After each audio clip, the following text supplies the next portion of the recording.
L'une des premières campagnes où va se distinguer le maréchal Mortier durant l'Empire va être la campagne d'Allemagne, où Napoléon lui confie le commandement du 8e corps d'armée. Malheureusement, le maréchal, qui semblait jusqu'alors extrêmement compétent et plutôt bon combattant, va faire une erreur impardonnable, qui va presque lui coûter l'extermination de son corps d'armée, ainsi qu'une défaite face aux Russes de Kutuzov. Bien heureusement pour lui, son erreur est comblée par l'action d'un de ses généraux de division qui parvient à rétablir la situation. Malgré tout, après ceci, Napoléon n'a plus tellement confiance en Mortier et la relation entre les deux hommes se dégrade fortement. Il est alors renvoyé après la bataille d'Austerlitz et son 8e corps est dissous, puis ensuite recréé à partir de troupes hollandaises et allemandes afin d'envahir quelques villes mineures en Allemagne.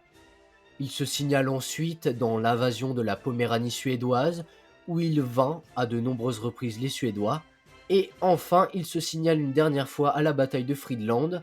Après tout ceci, il est nommé duc de Trévise, gouverneur de Silésie. L'une des autres campagnes où va se distinguer le maréchal Mortier va être la campagne d'Espagne, où, accompagné des maréchaux Moncey et Lannes, il va participer à de nombreuses batailles et à des sièges, qui seront toujours des succès pour le maréchal aux commandes du 5e corps d'armée de l'armée d'Espagne. Rentré en France en 1812, il va partir pour la campagne de Russie, où le maréchal reçoit le commandement de la jeune garde impériale. Mais ça va être une campagne extrêmement difficile pour le maréchal. Nommé gouverneur du Kremlin, il va être obligé durant la retraite par l'empereur de se hâter, étant donné qu'il va être attaqué et poursuivi par les troupes russes.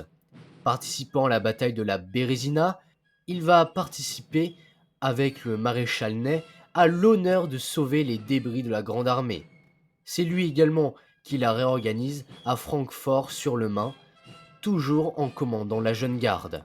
Lors de la campagne de 1813, il combat à Lutzen, Bautzen, Dresde, Wachau et Leipzig, également à Hanau. Puis enfin, durant la campagne de 1814, le maréchal-duc de Trévise prend une part active à toutes les actions de cette campagne alors désespérée, notamment durant la défense de Paris. Mortier, à l'instar du maréchal Moncey, ne quittant sa position qu'après les ordres de Marmont ayant conclu un arrangement et ayant fait capituler Paris.